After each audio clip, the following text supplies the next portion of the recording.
datang di Radiologi FK KMK UGM. Saya akan memandu pembelajaran radiologi. Kali ini kita akan membahas salah satu kelainan pada paru-paru yang cukup sering terjadi, yaitu edema paru. Mari kita mulai. Secara anatomi, paru-paru atau pulmo merupakan salah satu organ utama dalam rongga dada. Organ ini dilindungi oleh membran serosa bernama pleura. Terdapat sepasang paru-paru, yaitu paru-paru kanan dan kiri, yang masing-masing terbagi menjadi beberapa zona anatomi. Paru-paru kanan terbagi menjadi 3 lobus, yaitu lobus superior, media, dan inferior. Sisi lain, yaitu paru-paru kiri, terbagi menjadi 2 lobus, yaitu lobus superior dan inferior. Pada area hilus paru, yakni tempat masuknya pembuluh darah, bronkus utama, dan struktur lainnya, terdapat kelenjar getah bening yang berperan dalam sistem pertahanan tubuh terhadap infeksi dan penyakit. Gambar ini menunjukkan anatomi penting pada foto toraks. Di bagian atas tampak trakea yang membelah di karina menjadi bronkus kanan dan kiri. Di sampingnya terdapat klavikula, tulang iga pertama dan kedua, serta sendi sternoklavikular. Paru-paru dibagi menjadi zona atas, tengah, dan bawah dengan bayangan pembuluh darah di masing-masing lobus. Right hilum dan left hilum adalah tempat keluar masuk bronkus dan pembuluh darah.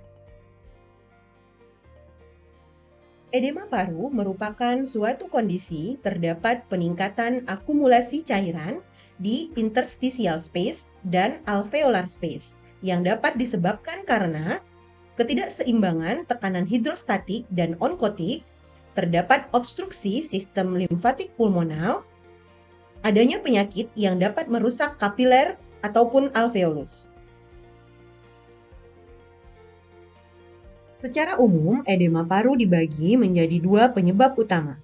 Pertama, edema paru kardiogenik, disebabkan oleh peningkatan tekanan hidrostatik kapiler akibat tekanan vena pulmonal yang tinggi, biasanya karena gagal jantung kiri.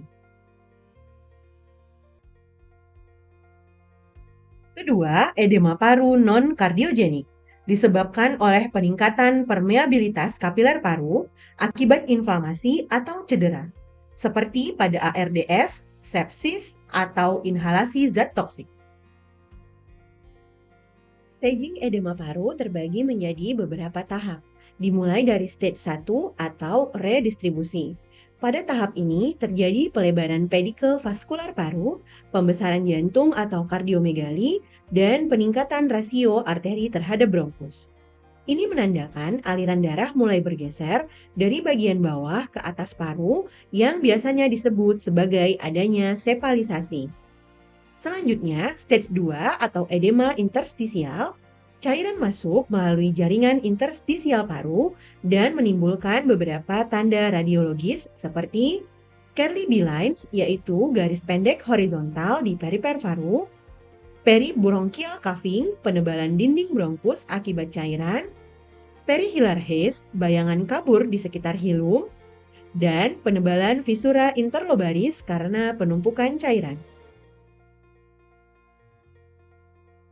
Tahap ketiga adalah edema alveolar, ditandai dengan kebocoran cairan dari ruang interstisial ke dalam alveoli.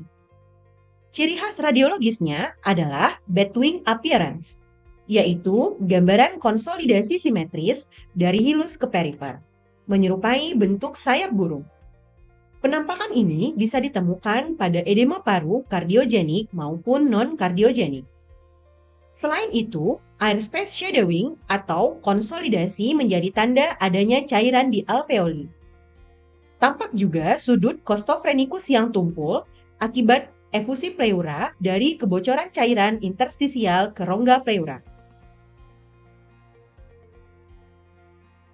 Berikut adalah 5 tanda khas edema paru pada foto toraks yang bisa diingat dengan mnemonik A, B, C, D, E.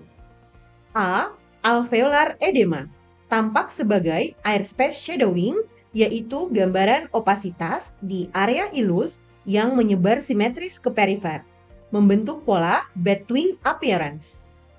B. Curly B-lines merupakan garis horizontal pendek di bagian bawah paru, menunjukkan edema di ruang interstisial septal. C. Kardiomegali atau jantung membesar merupakan tanda klasik edema paru kardiogenik. D. Dilated upper lobe vessel adalah pelebaran pembuluh darah di zona atas paru, menandakan redistribusi aliran darah akibat peningkatan tekanan vena pulmonar. E. Effusi pleura ditunjukkan oleh blunting atau menumpulnya sudut costophrenikus akibat cairan yang masuk ke rongga pleura.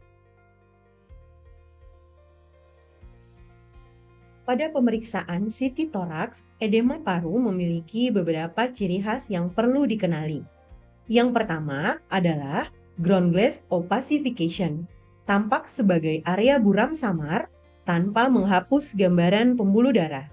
Biasanya ditunjukkan dengan panah kuning pada gambar.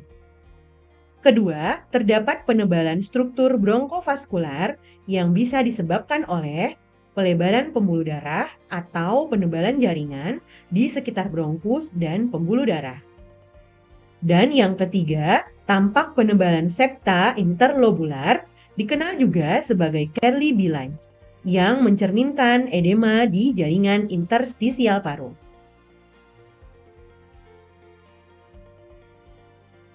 Setelah memahami teori dan gambaran radiologis edema paru, kini mari kita lihat bagaimana temuan-temuan tersebut diterapkan dalam praktek klinis melalui sebuah contoh kasus berikut. Seorang pasien laki-laki berusia 56 tahun datang dengan keluhan sesak nafas. Pemeriksaan X-ray toraks menunjukkan gambaran khas batwing appearance, seperti yang ditunjukkan oleh panah merah. Gambaran ini menunjukkan edema paru grade 3, di mana cairan telah memenuhi alveoli dan membentuk konsolidasi sentral yang simetris dari hilus ke perifer. Terima kasih sudah mengikuti video pembelajaran radiologi FK KMK UGM. Semoga bermanfaat dan sampai jumpa pada video pembelajaran berikutnya.